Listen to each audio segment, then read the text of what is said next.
इस साल की one of the most awaited movie अब रिलीज हो चुकी है और पर्सनली मैं इसकी कास्टिंग देख के बहुत एक्साइटेड था। पर जब मैंने ये मूवी देखी तो मुझे थोड़ा डिसअपॉइंटमेंट हुआ। इस बारे में बात करते आगे, पर इससे पहले हम इसकी कहानी को डिस्कस करते हैं। जहां एक कैरेक्टर है देवा, जिसे एक दिन अपने दोस्त की मरने की खबर आती है और फर्दर इन्वेस्टिगेशन के बाद उसे पता चलता है कि ये एक नेचुरल डेथ नहीं है बल्कि एक प्लान्ड मर्डर है। अब देवा इस केस को कैसे डील करेगा ये हमें मूवी में आगे दिखाया जाता है और इस दौरान ही उसके कुछ सीक्रेट्स भी रिवील होते हैं। इस फिल्म में बहुत सारे फ्लैशबैक सीन्स हैं और वो इतने अच्छे तरीके से पोर्ट्रे किए गए हैं कि एक सिनेमैटिक इम्पैक्ट देती है और एक नॉस्टैल्जिक फील भी देती है।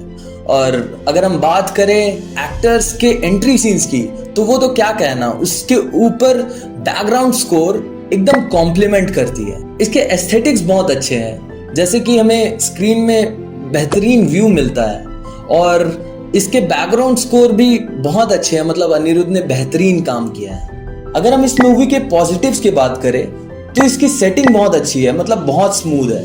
क्योंकि फर्स्ट हाफ में जहां हमारे तरफ ऐसे सीन्स फेंके जाते हैं जो हमें समझ भी नहीं आता और हम उसे एक्सप्लेन भी नहीं कर सकते, तो दूसरी तरफ इसके सेकेंड हाफ में उन सीन्स को ऐसे खोला गया है, मतलब ऐसे ओपन किया गया है जो बहुत अच्छे लगते हैं। अगर हम इस फिल्म की नेगेटिव्स की बात करें तो इसकी स्टोरी बहुत हॉलो फील होती है और दूसरी तरफ इसकी एक सिंपल सी बेसिक स्टोरी को बहुत कॉम्प्लेक्स करके प्रेजेंट करने की आदत मुझे अच्छी नहीं लगी। इसमें दूसरी पॉइंट है इसकी एंडिंग, जो कि एक टॉपिक है अपने में पूरी बात करने लायक, पर इसको ज्यादा कॉम्प्लेक्स न करते हुए मैं इस पे सिर्फ 2 पॉइंट कहना चाहूंगा।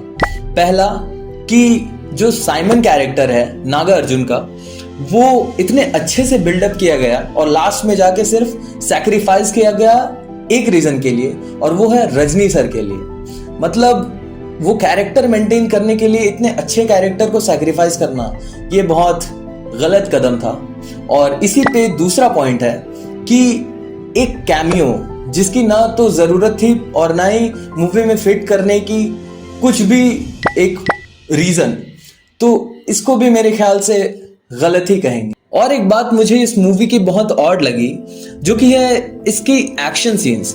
मतलब इसके एक्शन सीन्स बहुत अच्छे हैं, पर कहीं कहीं पर रजनी सर को ध्यान में रख के ये एक्शन सीन्स बहुत ओवर कर जाते हैं और कहीं कहीं पर फेक भी लगते हैं। और वहीं पर इस मूवी के पास इतने सारे पोटेंशियल, इतने सारे रिसोर्स, मतलब इसके पास एक कास्ट का भंडार, और दूसरी तरफ इसके डायरेक्शन इतने अच्छे, मतलब लोकेश कनकराज के आप तो फैन, मैं क्या ही बताऊं। और ये सब होने के बावजूद इसके पास इतना अच्छा पोटेंशियल था, पर एक देवा के कैरेक्टर को मेंटेन करने के लिए, फ्रेम करने के लिए इन्होंने सब सैक्रिफाइस कर दिया। अगर मैं इस मूवी के ऊपर अपना पर्सनल ओपिनियन दूं तो ये मूवी देखने लायक है, मतलब स्क्रीन पर अच्छी लगती है, पर ये मूवी बहुत ही कंफ्यूजिंग और ओवर स्टफ फील होती है। क्योंकि इसमें अगर आप ध्यान नहीं लगा के देखोगे तो शायद आप कुछ डिटेल्स मिस कर दो। और अगर हम बात करें इसकी स्टोरी या ओवरऑल देवा के कैरेक्टर की, तो अगर आप रजनी फैन है, ट्रू रजनी फैन है, तो ये मूवी आपके लिए बनी है, आपको निराश नहीं करेगी। पर अगर आप नहीं हैं तो इट कैन डिसअपॉइंट यू।